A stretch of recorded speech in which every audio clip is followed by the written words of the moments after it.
ஓம் ஸ்ரீ குருப்பியோ நமகா. இன்று வைகாசி மாதம் தேய்பிறை திருதியை திதி. யோகம் கரணம் உங்களுக்கு முன்பே சொல்லிவிட்டோம். இன்று புராட நட்சத்திரம் வருகின்றது. மிக கவனமாக இருங்கள். இந்த புராட நட்சத்திரத்தில் பிறந்திருக்கின்ற எத்தனையோ பெண்கள் ஆண்கள் எத்தனையோ பேர் இருப்பார்கள். குறிப்பாக அந்த புராடமும் வெள்ளிக்கிழமையும் சேர்ந்த ஒரு காலத்தில் பிறந்திருக்க வாய்ப்பு இருக்கிறது. இது ஜோதிடம் பார்க்கின்றவர்கள் ஏதோ தவறை விட்டிருப்பார்கள், இல்லை என்றால் மறந்திருப்பார்கள். அது கூடாத நாளில் பிறந்தவர்களாக இருக்கலாம். இது ஆண் பெண் குழந்தைகள் வயதானவர்களுக்கு கூட இப்படி இருக்கும். இன்றாவது நாம் விழித்து கொள்ள வேண்டும். கவலைப்படாதீர்கள். அருமையான எளிமையான பூஜை, முழுமையான பலன். அபிஜித் நட்சத்திரம் என்று சில வருடங்களாக கொண்டாடினோம். இப்பொழுது காலப்போக்கிலே அதை எல்லோரும் கொண்டாட வந்துவிட்டார்கள். ஜேஷ்டாதேவி வழிபாடு வந்துவிட்டது. இந்த அற்புதமான ஆராட மாபூதி நேர வழிபாடு, அபிஜித் நட்சத்திர வழிபாடு போல செய்த தீவினை, நான் ஒன்றும் செய்யலை என்றால் சொல்ல வேண்டாம். போன ஜென்மத்தினுடைய கர்ம வினைகள் தொக்கி மீண்டும் அதனுடைய விளைவே இன்று நாம் பிறந்திருக்கிறோம் என்பதை கொஞ்சம் மனசால ஏற்றுங்க. செய்த தீவினை கர்மங்களால் விளைந்த மனவேதனைகள் தீர்வதற்கு நமது சர்க்குரு அளிக்கும் வழிபாடுதான் இந்த புதன்கிழமை. நாம் அனைவரும் தினசரி பஞ்சாங்கம் பார்ப்பதே இல்லை. கண்டிப்பாக பாருங்கள்.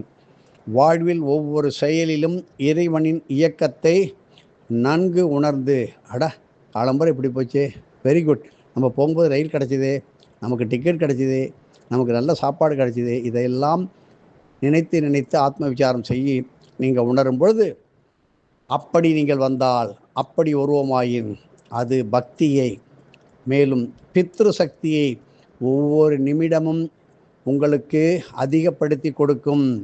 இப்படி ஒவ்வொரு நாளும் ஏற்படும் கிரக நட்சத்திர திதி மாற்றங்களுக்கு ஏற்பது போல சர்க்குருவின் வழிகாட்டுதலின்படி நீங்கள் செய்கின்ற ஆற்றப்படும் பூஜைகள், ஹோமங்கள், தர்ப்பணங்கள், தான தர்மங்களுக்கு அதி அற்புதமான சிறப்பான ஆசீர்வாத பலன்கள் நிச்சயம் கிடைக்கும். பலன்கள் அல்ல, குருவினுடைய ஆசியுடன் கூடிய பலன்கள் நிச்சயம் உண்டு என்பதை நாம் வாத்தியார் சொன்னதை உணர வேண்டும். இந்த கலியுகத்திலே மனித குலம் விதவிதமான கர்ம வினைகளை நொடிக்கு நொடி சேர்த்து கொள்வதால் நாங்கள் ஒன்றுமே செய்யலை. கரெக்ட். நீங்கள் அப்படி செய்கின்றவர்களுடன் சேர்ந்து பயணம் செய்கின்றீர்கள். பல வியாபார ஸ்தலங்கள், கடைகள், மார்க்கெட்டுகள், பல இடங்களுக்கு செய்கின்றீர்கள். அவர்களுடைய காற்றும் நம் மீது படும். அவர்கள் கையால் அவர்கள் உங்கள் மேல் உரசி செல்வார்கள். அந்த கர்ம வினையும் நமக்கு படும். அதனால்தான் அந்த காலத்திலே வெளியில் போயிட்டு வந்தால் கை கால்களை அலம்பிக்கொண்டு வெளியில் போயிட்டு வந்தவுடன் தனது துணிமணிகளை தண்ணீரில் நனைத்து காய வைப்பார்கள். இப்போது அந்த பழக்கம் முழுமையாக நின்று விட்டது. இப்படி ஒரு கர்மவினை, நான் எந்த பாவமும் செய்யலையே, அவன் செய்த பாவமும் உனக்கு வரும். அவன் கையால் சாப்பிட்ட உணவு, அவன் செய்த பதார்த்தம், அவன் எண்ணங்கள், யாரோ எங்கேயோ செஞ்சதெல்லாம் வந்து தான் தீரும். அதற்கு நிவாரணம் பெறுவதற்கு நாம் ஜாக்கிரதையாக இருக்க வேண்டும். இப்படி பல கோடி ஜமீன்தார்கள் பார்த்தாக்க பல லட்சம் ஏக்கர் விவசாய நிலம், தோட்டம், துறவு எல்லாம் இருக்குதுச்சியா, உங்களுக்கே தெரியும். இப்போல்லாம் சொல்லாமே பெரிய ராஜ பரம்பரைன்னு. அவங்களாம் எப்படி கவர்ந்தாங்க? தர்மத்தோடு தான் வாழ்ந்தாங்க, நியாயத்தோடு தான் வாழ்ந்தாங்க. இருந்தாலும் அவங்களுடைய வயதாகிவிட்டது, காலமாகிவிட்டது. அவர்களில் பல பேர் அந்த அரசர்களுக்கு தெரியாமல் அந்த புறம் இந்த புறம் கொல்லைப்புறம் எல்லாம் பல குற்றங்கள் தவறுகள் நடந்தால் அந்த இடத்தினுடைய தேவதை, பூமி தேவதை, அந்த மரத்தில் உள்ள விருட்ச தேவதைகள், பட்சிகள் அத்தனையும் சாட்சியாக இருந்து அந்த இடம் இன்று நாதியற்ற இடங்களாக போய்விட்டது. எத்தனையோ குற்ற செயல்கள் காடுகளிலே, வரப்புகளிலே, வயல்களிலே, ஏன் இன்றும் பல அடுக்குமாடி குடியிருப்பு கட்டுகின்றவர்களெல்லாம் யாரோ கட்டுகிறார், யாரோ செய்கின்றார். அங்கே வேலை செய்கின்ற ஆட்கள் மது அருந்துவது, சூதாடுவது, பல பெண்களுடன் தகாத உறவு கொண்டு அந்த காமத்தை, அந்த சாபத்தை அந்த இடத்தில் நிறைந்து வைப்பது. அதனால்தான் அடுக்குமாடியில் குடியிருப்பவர்கள் சரி, ஏன் உங்கள் வீட்டில் நீங்கள் கட்டும்பொழுது எப்படி நடந்து நீங்கள் பக்கத்தில் இருந்து பார்த்தீர்களா? ஏதோ ஒரு நாள் வாஸ்து ஹோமம், கணபதி ஹோமம் பண்ணீங்க, கிரகப்பிரவேசம் வந்தீங்க, ஒரு 10 வருஷம் 5 வருஷம் நல்லா இருந்தது. அப்புறம் வந்துச்சியா வேதனை, யாரோ வந்து செஞ்சிட்டாங்க, அதெல்லாம் ஒன்றும் கிடையாது. நீங்கள் மாதா மாதம் ஒரு சிறிய ஹோமமானம் செய்திருக்க வேண்டும். தினமும் அந்த வீட்டிலே ஆலய மணி போல சிறு மணி ஓசை அடிக்க வேண்டும். அப்பொழுதுதான் மணி வரும். மணி ஓசை கேட்பதே இல்லை. மணி ஓசை கேட்க வேண்டும். உங்கள் இறைவனை தட்டி எழுப்ப வேண்டும். ஒவ்வொரு நீங்கள் மாட்டி வைத்திருக்கின்ற இறைப்படத்திலும் ஒரு ஒளிக்கதிர்கள் வந்து கொண்டு இருக்கின்றது. இப்போ சப்ஜெக்டுக்கு வருவோம். இப்படி நொடிக்கு நொடி சேர்த்து கொண்ட கர்மத்தால் அவை கழிய வழிபாட்டு முறைகள் யுக நிகதியாக மாறிக்கொண்டே இருக்கிறது. நீங்கள் இன்று செய்ய வேண்டியது, அன்றாட 3 வேளையும் நீங்கள் அனைவரும் ஆற்றிக்கொண்டிருக்கின்ற சந்தியாவந்தனத்தின் வழிபாடுகளில் அமைகின்ற அங்கவந்தனம். கேசவா, நாராயணா, மாதவா, கோவிந்தா, விஷ்ணு, மதுசூதனா, திருவிக்ரமா, வாமனா, ஸ்ரீதரார், ரிஷிகேசா, பத்மநாபாம். இப்போது 9 அங்கங்களை தொடுகின்ற போது அங்கன்யாசம், கரன்யாசம், இப்படி அன்னைக்கு சேருகின்ற தினமும் சேருகின்ற கர்மங்களை அப்படியே கழிக்கலாம். இதில் 9 துவாரங்கள், 9 ஓட்டைகள் ஒரு மனிதனுடைய இருக்கிறது. அந்த துவார சக்தி வழிபாடாக இது கழியும். மேலும் ஆலயத்திலே நவசக்தி 9 சக்தி பீடங்கள், நவ துவார சக்தி பீடங்கள், சக்தி பீடங்களிலே நீங்கள் செய்கின்ற வழிபாடுகள் எளிமையாக செய்யுங்க, டாம்பிகம் வேண்டாம். அப்படி மனிதன் உடலில் உள்ள நவத்வாரங்களில் 9 துவாரங்களில் உள்ள எப்பேற்பட்ட குறை குற்றங்களையும் கர்ம வினைகளையும் அழுத்தங்களையும் போக்க வல்ல அற்புதமான நல்ல நாள் இன்று. நட்சத்திர தினங்களில் கூட பூராட நட்சத்திரமும் உத்திராட நட்சத்திரமும் இன்று சேருகின்றது. நன்றாக கவனிங்கள். பூராட நட்சத்திரம் இப்பொழுது நடந்து கொண்டிருக்கிறது. உத்திராட நட்சத்திரம் சேருகின்றது. இது என்ற நேரத்தை சரியாக தருகிறேன். நவ துவார சக்திகள் மிக மிக ஸ்பீடாக வெகு வேகமாக ஆக்கம் பெறப் போகின்றது. இதை பற்றி நமது அகசிய விஜயத்திலே கொடுத்து வருகின்றோம்.